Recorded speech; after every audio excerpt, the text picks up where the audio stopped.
Hello everybody, we are live on YouTube for another championship preview. Please come in, you're very welcome. Make yourself known in the chat if you are here live. As usual, every Thursday we're going over all of this weekend's championship games. Am I late, Sam? I do apologise.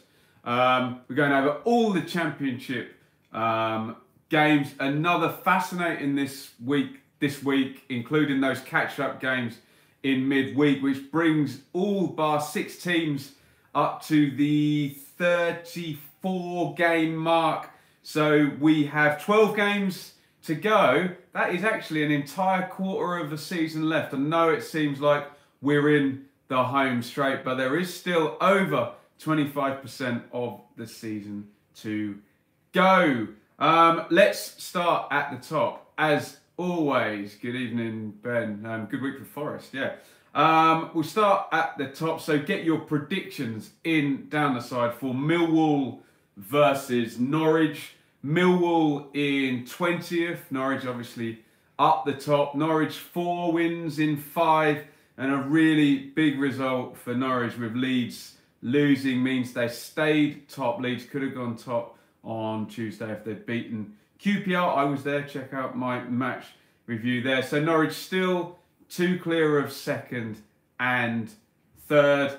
Vrancic made a super fast recovery for Norwich. So they've got a pretty clean bill of health now, Norwich, and I guess Farke is going to want to reintegrate closer and Leitner, and probably Vrancic actually. Vrancic was never a first teamer until Leitner went out, and then he was literally player of the month in the championship. So be interesting to see what he does. Closer well, it's Godfrey or Zimmerman. Obviously Godfrey might even be able to move forward into midfield.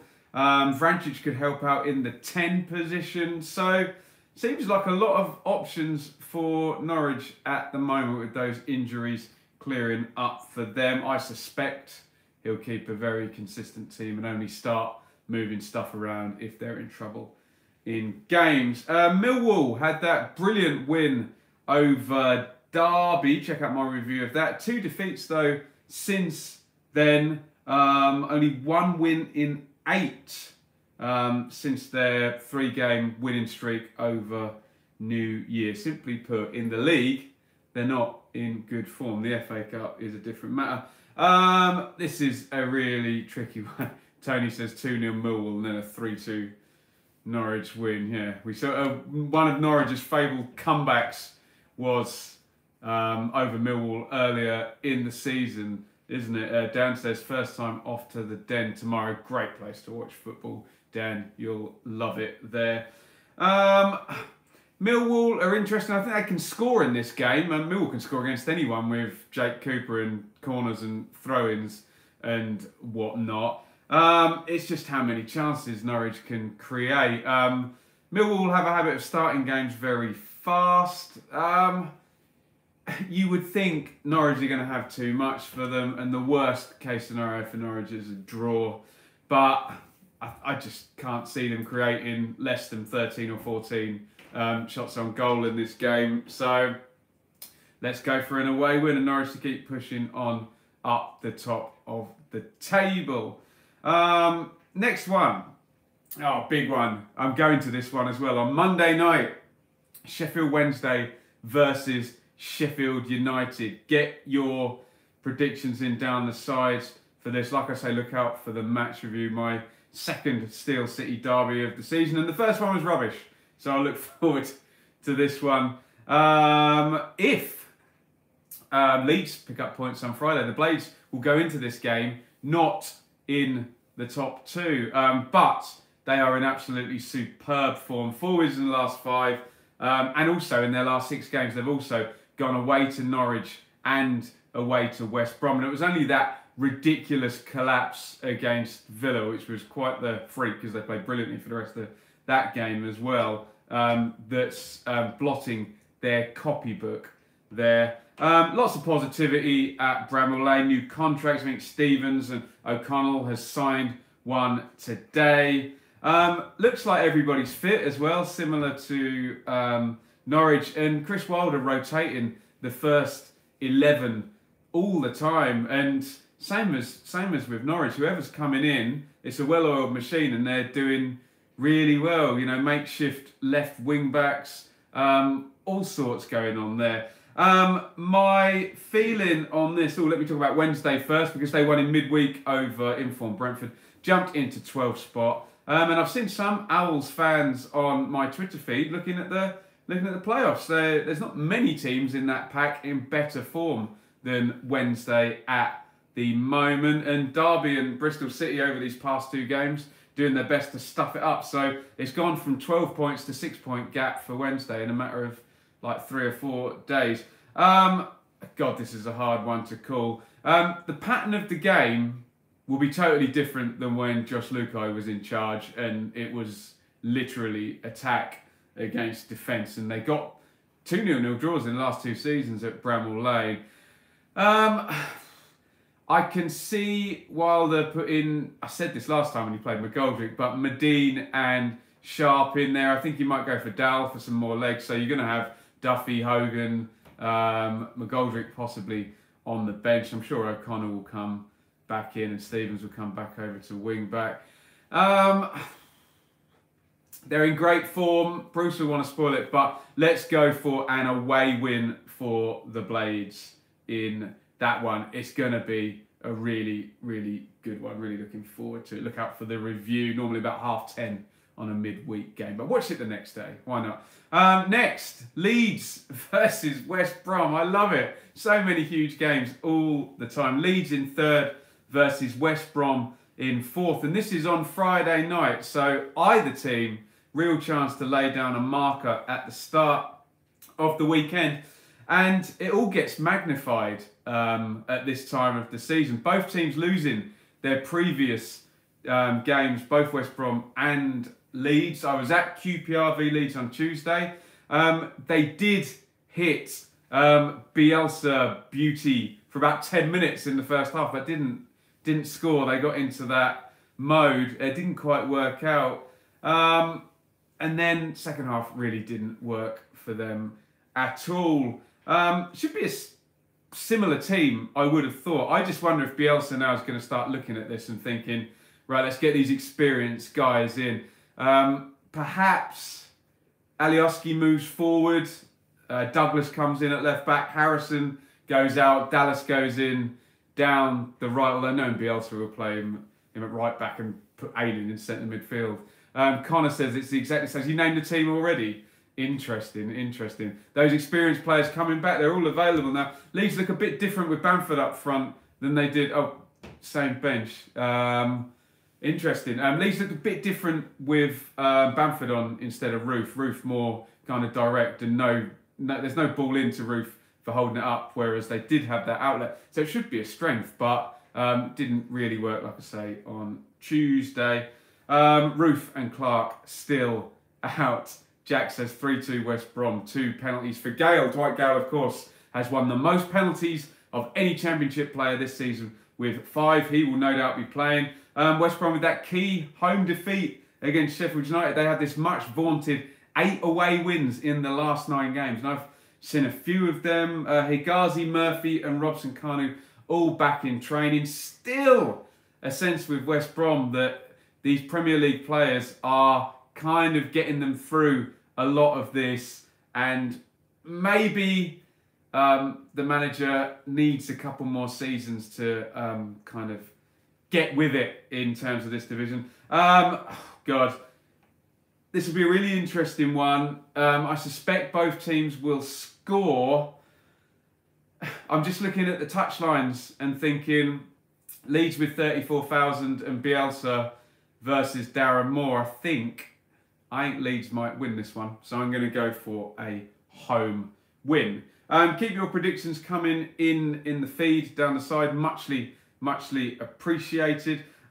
Wigan in 19th versus Borough in 5th. Borough, they're kind of sitting there waiting, playing quite well, waiting for the rest of them to, blow up ahead in the table. I can't really see that happening. It's a long way back, but stranger things have happened.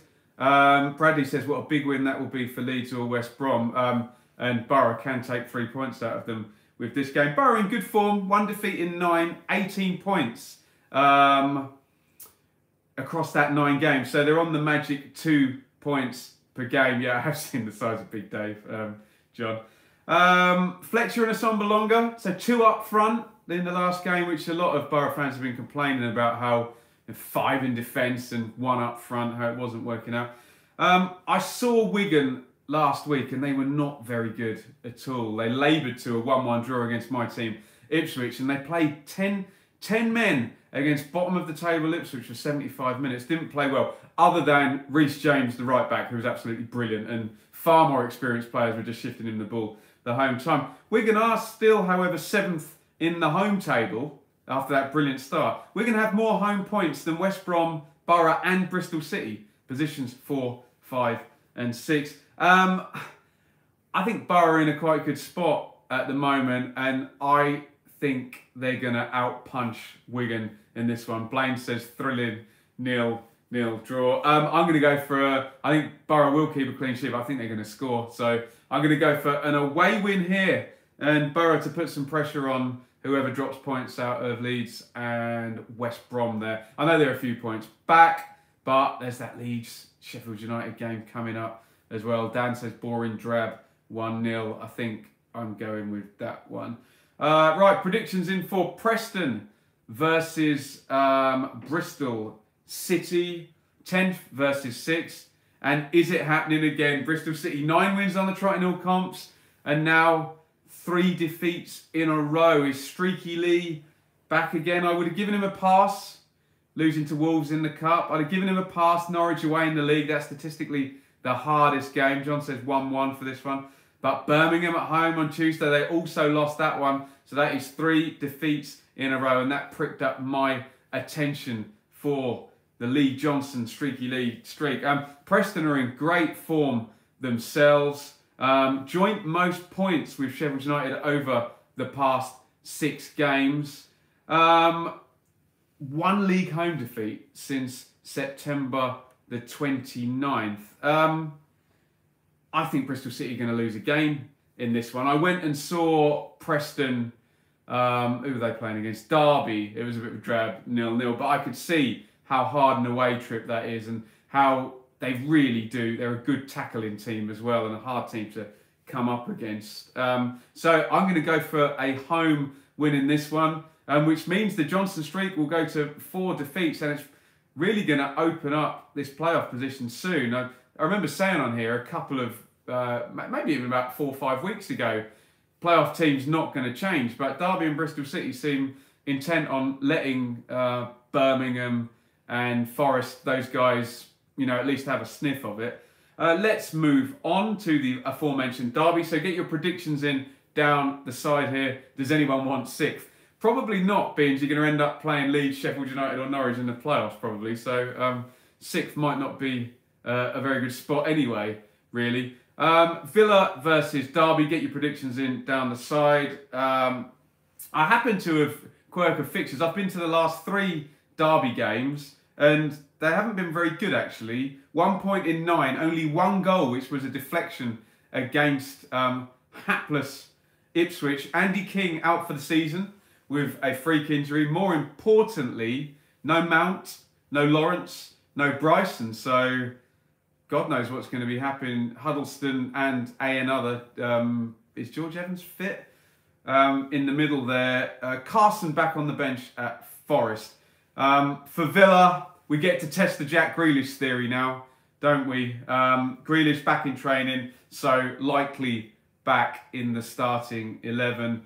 Someone said on here last week, Grealish equals Villa. We'll see if they're right, if Villa go and win this one and Grealish plays well. Villa, no wins in the last 5, only 1 goal in the last 3. Need to pick up to avoid the season ending in disaster. 8 points off the playoff, not playing well.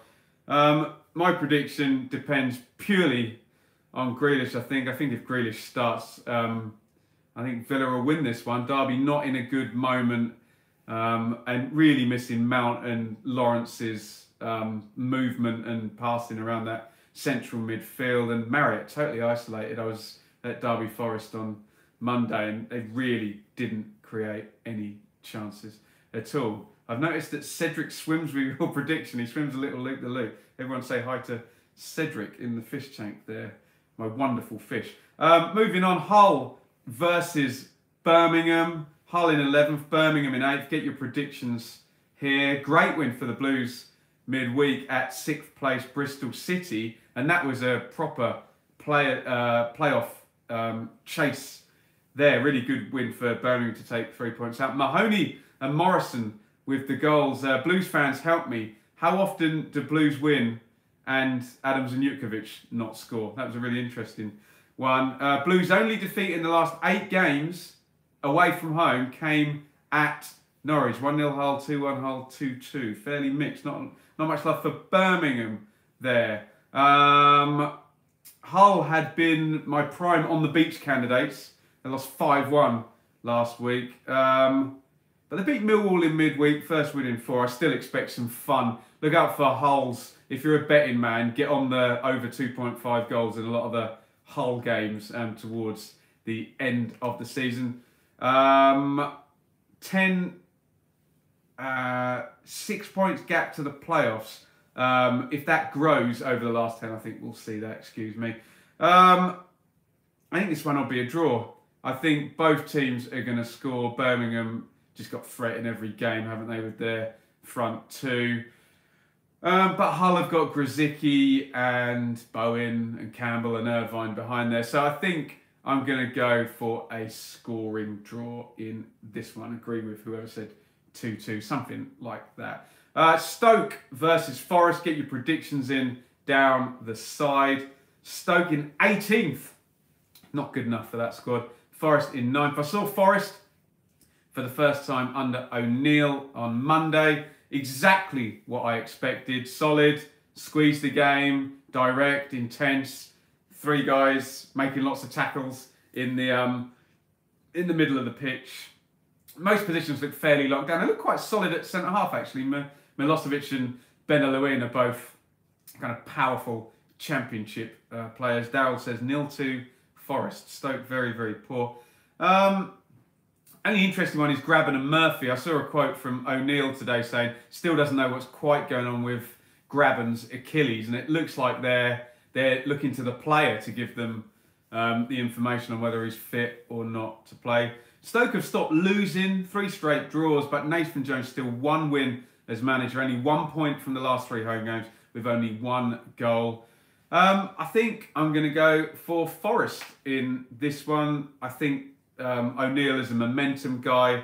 His system's all about kind of intensity. I think they need to get Grabban back in there, but they play very direct to Murphy, and we know what Murphy's like. Well, if you're an Ipswich fan, you know what Murphy's like. Holding the ball up, and that all looked pretty good. Lolly and Osborne, good threat. Wide, so I'm going to go for Forest. I'm going to go for an away win in that one, which is rare for me, always sitting on the fence. Right, Swansea in 14th versus Bolton in 23rd. Get your predictions in down the side there. Swansea, they're heading towards the beach, I think. 14th, lost their last 2. Pretty hopeless first half at Wednesday last time out. Maybe a little bit distracted. I assume they're going to be on the telly against Man City in a few weeks in the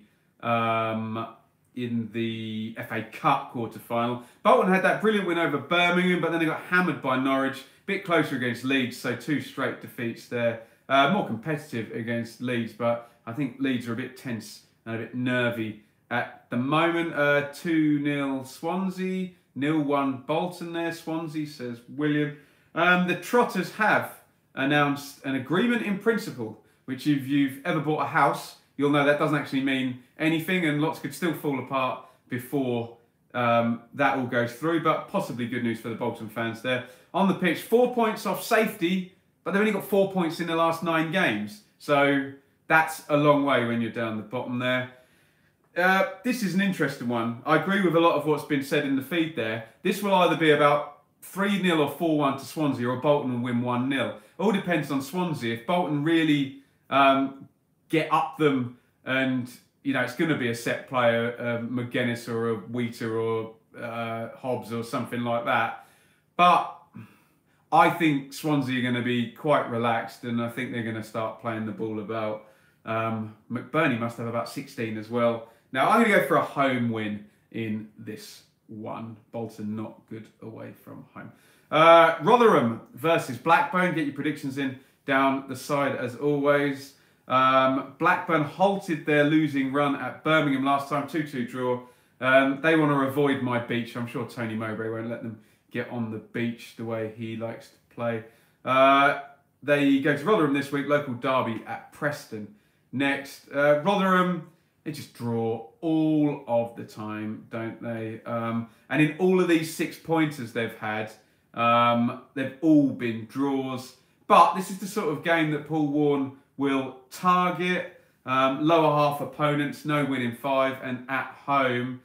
5 draws in a row for the Millers, but I'm sure they would have taken a couple of defeats because they've drawn the 6-pointers as well. They've drawn against Millwall, Wigan and Reading. Still only 4 defeats at home all season. Rotherham really need to win this one, but all these bottom 6-pointer games, they've all been draws. The bottom 6 just cannot win. Not that this is a 6-pointer, Blackburn obviously higher up in the table. I don't see Rotherham losing. So yeah, Dan says 1-1 there. I think I'll chime in with a 1-1. Rotherham, horrible to play against, so it's not going to be easy for Blackburn. We'll go for another draw, a 6 straight draw for Rotherham there. 2 more to go. Brentford in 16th versus QPR in 17th. Get your predictions in down the side there. This has got to be my on the beach special. I mean, Brentford are on the beach even when they're playing well at the start of the season. 5 last week with Ben Rama, absolutely brilliant. Then they lost to Wednesday in midweek. Their form is good because I think they must have won 4 out of the last 6 at least. So form's still good. Williams says 2-1 Brentford. But they probably want to get up into the mid-table by the end of the season and need that to persist. QPR sold the away end out. Saw them beat Leeds midweek. Freeman looks shoulders above all of the QPR players whenever I see them play. I suspect, well, we know what the pattern's going to be. It's going to be Brentford trying to pass all game on the floor. QPR being really tight and really narrow and trying to pick them off with, Luongo kind of sweeping everything up. I think Brentford will have enough possession to create enough chances and it will be a home win. It's another one. It's like that Swansea-Bolton one. It'll either be 3-0 home win or a 1-0 crap house away win. Finally, my team, Ipswich in 24th. Strongest team in the league, holding everything up at the bottom there. Versus Reading in 21st. Get your predictions in down the side there. Reading conceded that vital equaliser at home to Rotherham. As I say, the bottom 6 cannot beat each other, so you can see where my prediction's going with this one. I think Reading have looked better the past few weeks. They've possibly got either 6 or 7 points out of the last 6 games, and they're strengthening with Oliveira and Miazga and Martinez in goal. I think they've put people in each area of the pitch there. Ipswich, if you could write any more awful stuff to happen to Ipswich this season, it wouldn't amount to the awful stuff that's happened to Ipswich this season. Yeah, KB says Oliveira to score. That's definitely going to happen. Will Keane is now out for 6 weeks. He played himself into good form, scored 3 goals, which for a bottom of the league team is not bad. So Ipswich scrambling for forwards now. I don't think Ellis Harrison's going to be fit, so Quaynard plus probably Jackson up front. A Reading win would put Ipswich 12 points off safety and therefore in line for an April the 13th relegation. They could be done with 4 games to go if they stay 12 points adrift. So I know people talk about final nails in coffins, but I think there's plenty of nails in the Ipswich coffin so far. My prediction has just got to be, I'm going to repeat myself. I'm not sitting on the fence, but the bottom 6 teams can't beat each other. They just cannot beat each other. It'll probably be a useless 1-1 draw. Oliveira will definitely score, like someone said in the feed. And it'll be no help to either team whatsoever. And this artificially low scoring bottom of the table will continue because, I'm going to repeat myself, the bottom 6, they just cannot beat each other. Right, we'll do questions now. So if you want to hit questions in the feed there, please do. I will just, I'll take the ones on my phone here first when I put the post out earlier. Ben Gregors, good Forest blogger there. Thoughts on Forest Stadium development plan to redevelop the Peter Taylor stand, making it 38,000 capacity stadium. I think that would be absolutely great. I was there on Monday in the Brian Clough stand looking, and I thought this would be an amazing ground if they developed that stand. It's very old. There's loads of posts in it. It's probably been sat there since the 70s. And I think Forest will. I think they'll get the attention. I think they can get 30,000, especially if they're in the top 6 there. So that will be great, and I look forward to sitting in that redeveloped stand when that is done. David says, will Leeds slip out of the top 4? Don't really want you to respond as you will get butchered by all the Leeds fans. I don't think they'll slip out of the top 4, but I think I make Norwich and Sheffield United just a bit ahead of Leeds and West Brom. I keep saying it, the 2 best functioning teams are Norwich and Sheffield United, but Leeds, from what I've seen, Leeds can hit a level above any other team. They can be absolutely amazing for periods and just rip teams apart, but they don't do it as consistently to be top of the league. You've seen them just demolish teams at times this season. And West Brom is players that have got them through. There's no clear pattern of play. So much there, and he's had to regenerate that team 3 times. So I don't think Leeds will finish outside the top 4, but I don't make them favourites for automatic anymore. That said, if Leeds win on Friday, they're top, but they've got harder games than Norwich certainly there. We'll see how it goes. Most overrated player in the Championship, asked Dylan. Overrated, let me know down the side there. Overrated is difficult. I think overpriced. I think Hugill had one half a good season with Preston and is not worth 9 million. But does that make him overrated? I'm struggling to answer that one. Possibly Hugill, I'll say, just on the price. And we'll see who says, I knew we were going to get Grealish there. I don't think Grealish is overrated. I don't think Grealish is worth 40 million, but I think he's a brilliant player. Will QPR be relegated, says Jake. Absolutely not, Jake. The teams down the bottom are not good enough to drag in a team with that many points. Which player do I hate the most in the Championship? If you're an Ipswich fan, it's David Nugent, because David Nugent is an average to middling Championship striker. No, he's not. He's a decent Championship striker, and he's scored about 15 goals past Ipswich in his career. So that's a very selfish one, but it just sums up how bad Ipswich have been for the last 17 years, that someone like Nugent. You look at the other people who've got the record for scoring most against other teams, and it's like Shearer against Leeds and Messi against Real Madrid has got like 20 or something. Keep these questions coming. That was a really good one that I just missed. I'll just finish these ones first. Tom Cash, what do you think the points total will be for the title? I don't think it will be above 92 points. I don't think anyone will get 2 points per game. The normal school of thought, 100 points and you're an absolutely brilliant team. 92 to 100 and you're an extremely good team. 92 and just slightly below, you're probably the best team in the league without being an outstanding team. So I think one of those top 3, Bradley said they're 85 to 90. I think I agree with that, unless someone does what Warnock did last year and now wins 8 games on the trot. If Norwich, Sheffield United, Leeds or West Brom now have an 8-game winning streak, they'll probably win the title. Dara says 87. Top 2, honestly, please. I think I've done that. Best 5 players in the Championship. Hernandez, Grealish, Pookie. Who's that Welsh midfielder for Stoke? I really like him. Joe Allen, great player. Help me out, guys, here. Janssen for Leeds at the back, very good. James for Wigan, the right back. I know he's on loan from Chelsea. Absolutely incredible young player. Abraham, I know he's another one on loan. Any one of those. We'll do a video properly with the top 5 players. Che Adams on form, yeah. Lolly, Dan James, Buendia, Leitner, yeah. Oh, it's some really good players in the Championship.